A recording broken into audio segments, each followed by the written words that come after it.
네, 안녕하십니까. 지평의 이준희입니다. 오늘 앞서서 김정남 그룹장님께서 쭉 얘기를 해주셨고요. 저는 제조업 쪽의 이야기를 좀 드리려고 합니다.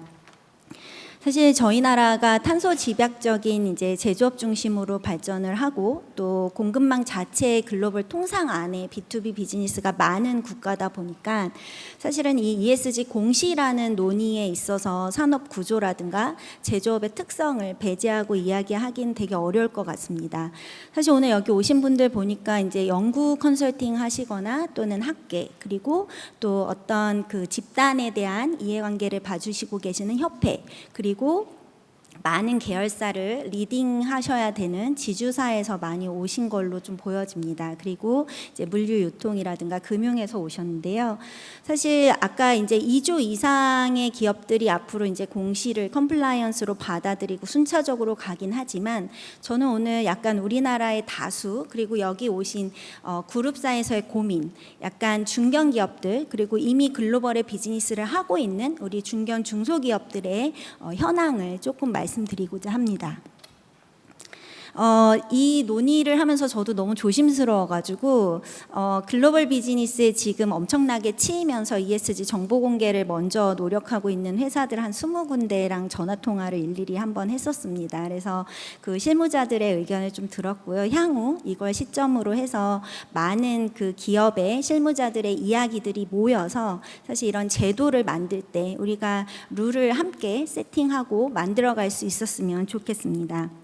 그래야지만 사실 지금 논의되고 있는 논의들이 굉장히 실효적이고 공시를 위한 공시로 이렇게 괴리 없이 만들어지지 않을까라고 생각을 합니다. 앞서서 들으신 것처럼 크게 공시에 대해서 우리가 의견이라든가 각 산업계의 특성을 반영하기 위해서는 옆에 있는 한 5가지에 대한 논의가 좀 필요합니다. 사실 지금 미디어라든가 이런 것들을 많이 보시면 룰을 세팅하는 입장에서의 의견들을 모으고 또는 그룹사라든가 또는 2조 이상의 회사들의 이야기들을 모으고 있는데요. 사실 그 의무화 시기가 지연되고 멀어지고 또는 공시 위치라든가 보고기업의 대상이 논의가 아무리 된다 하더라도 지금 1차 벤더라든가 제조업 중심의 이런 중견기업들의 이야기가 잘 들어가야지만 사실 이 논의가 진행될 수 있지 않을까 생각을 합니다. 저는 세부 논의가 크게 2가지로 필요하다고 생각을 합니다.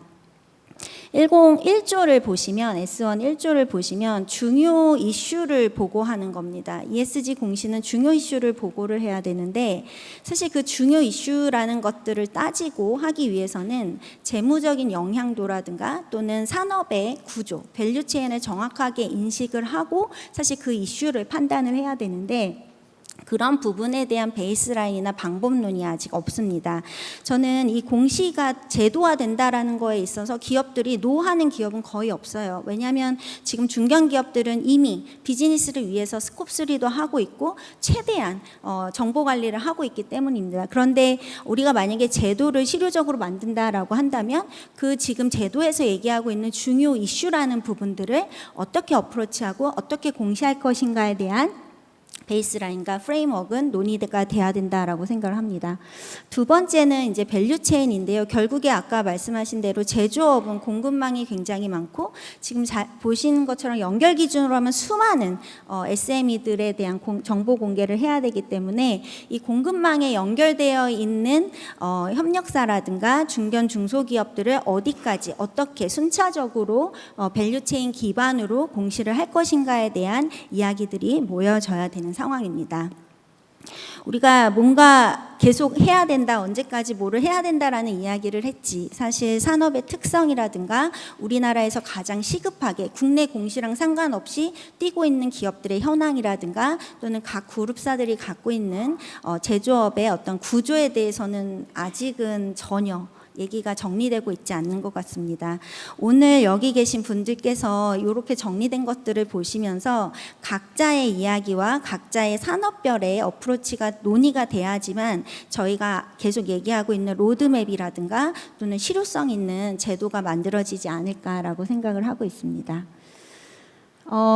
몇 가지 스냅샷을 좀 보여드리려고 합니다. 실질적인 이야기입니다. 여기 보시면 보통 2조 회사 아닙니다. 한 1조 미만, 5천억에서 1조 미만의 어떤 제조 중소기업, 중견기업들 같은 경우에는 요구되고 있는 거, 비즈니스를 하기 위해서 해야 되는 거, 그리고 국내적으로 또는 지주사에서 하라고 하는 것들을 다 열심히 하고 있어요. 하나하나 계속 열심히 ESG 부서가 하고 있습니다. 근데 보시면 대부분 목표 수립이라든가 공급망에 대한 개념이 거의 부재예요. 처음 들어가면 부재한 상황입니다. 근데 지금 저희 공시에서 굉장히 컨트로버셜한 이슈들이 보시면 뭐 공급망이라든가 밸류체인이라든가 또는 어떻게 이것들을 적용해야 될 것인가에 대한 부분인데, 지금 현재 제조 SME 같은 경우에는 이렇게 목표 수립이나 이런 부분들이 굉장히 미흡하다. 그래서 이걸 막 하고 있는 상황입니다. 이 상황에서 우리가 공시제도라는 거에 대한 베이스라인을 어떻게 잡아줄 것인가는 반드시 바텀업으로 좀 논의가 돼야 되지 않을까라고 생각을 합니다. 두 번째는 과제인데요. 사실 공시가 따로 가는 부분과 진짜 ESG 경영을 하는 부분들을 잘 내재화를 시키거나 연결을 시켜야지 저는 공시의 부담도 없고 기업의 경쟁력에도 도움이 될 거라고 생각을 하고 있습니다. 저희 이제 S전자의 큰 그룹사 같은 경우에는 CFO부터 시작해서 연결 기준으로 IFRS 기준의 공시를 준비를 하고 있는 걸로 알고 있는데요. 사실상 배터리라든가 여러 가지 철강에 B2B에 끼어있는 벤더사, 1차 협력사, 2차 협력사 같은 경우에는 상황이 딱 이렇습니다.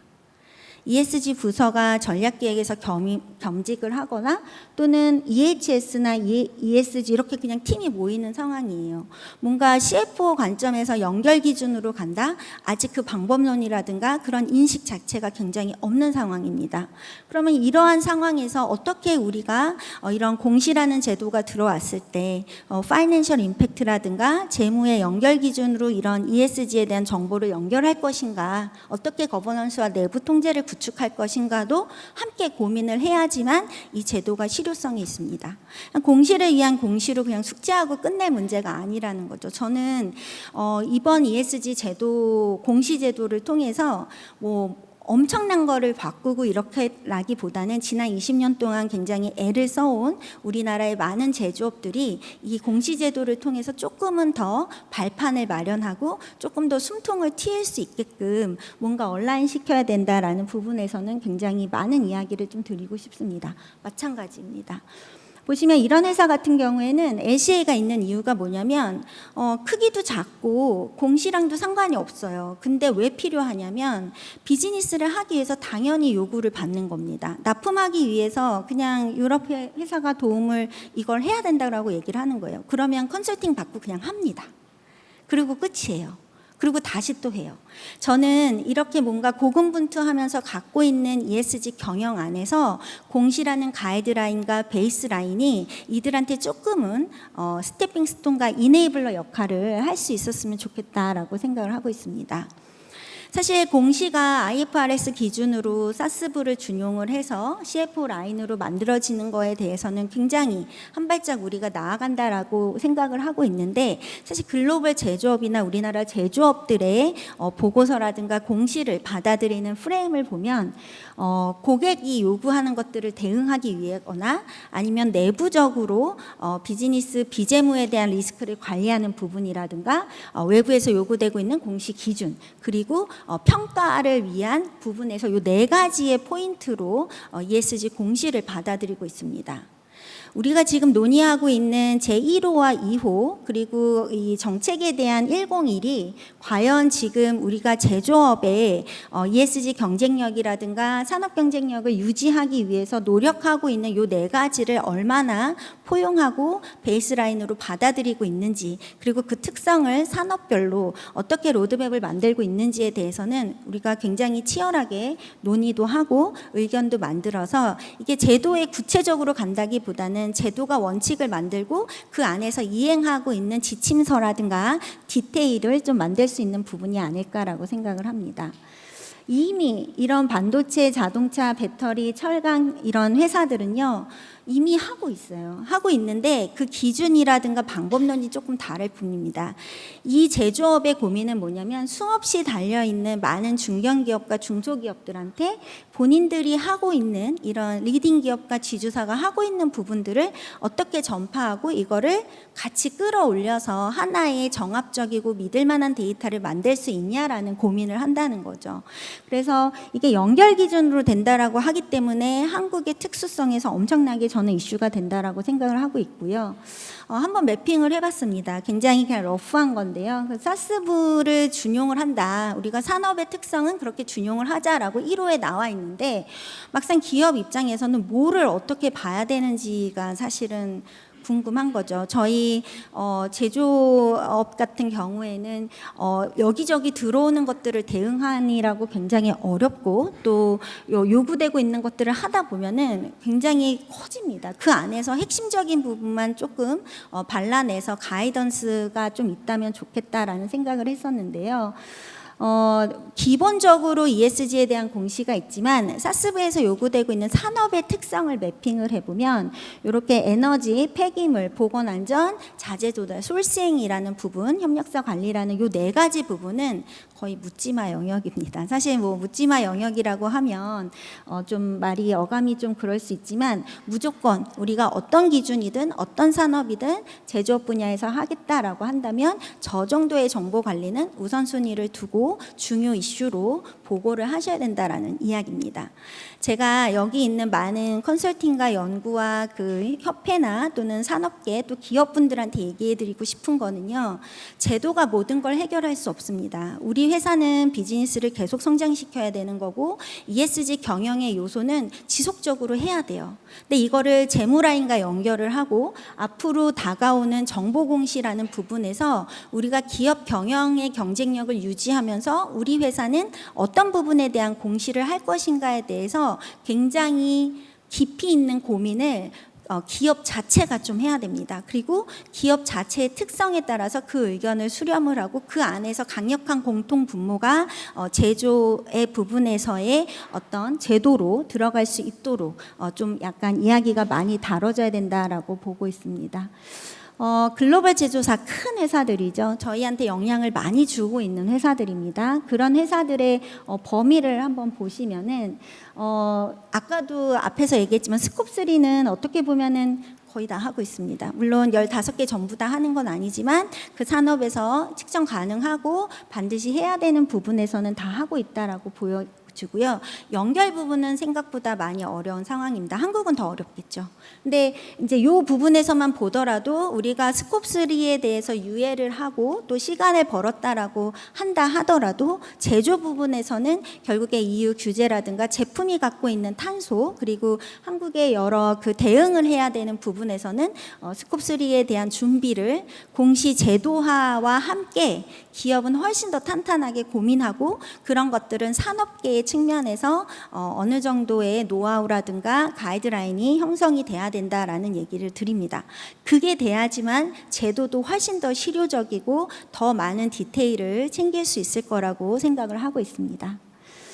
마지막으로 저는 기업 입장에서 늘 고민을 합니다. 어떤 제도가 들어오든 간에 서바이벌을 해낼 것이고 며칠 전 컬럼에도 썼던 것처럼 한국의 제조업은 대응에 굉장히 차별적 경쟁력을 갖고 있습니다. 지난 20년 동안 글로벌 안에서 우리는 그렇게 성장을 해왔고요. 어떤 제도가 국내에 도입이 되든 간에 잘 해내실 겁니다. 그런데 그 안에서 우리가 비즈니스를 비재무적인 부분에 대한 리스크라든가 기후나 ESG적인 부분들을 공시와 경쟁력으로 연결하기 위해서는 이 3가지 정도에서는 산업계나 기업이 준비를 함께 해야 된다. 제도를 만들어내고 선을 긋는 그 안에서 기업들의 공부와 널리지는 계속 쌓아가야 된다라고 생각을 하고 있습니다.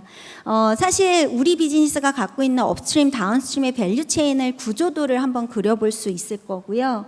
그리고 그 안에서 우리가 측정 가능하거나 또는 기존에 있는 아까 101에서 얘기하고 있는 여러 가지 국내의 정보, 기존에 존재하고 있는 시스템에서 갖고 올 수 있는 데이터 그리고 이게 재무적인 부분과 또는 보이지 않았던 기후적인 임팩트 부분을 시나리오별로 측정해보고 관리한다라는 측면에서의 거버넌스는 어떻게 우리 회사가 전환할 것인가를 고민하셔야 되는 게 굉장히 중요하고요. 이런 부분에서 되게 시급하고 우리나라 산업계에 굉장히 중요한 산업군과 기업군이 있다면 먼저 파일럿으로 많은 트라이얼 에러를 해보면서 단단한 경쟁력을 준비해야 되지 않을까라고 생각을 하고 있습니다. 이상입니다. 감사합니다.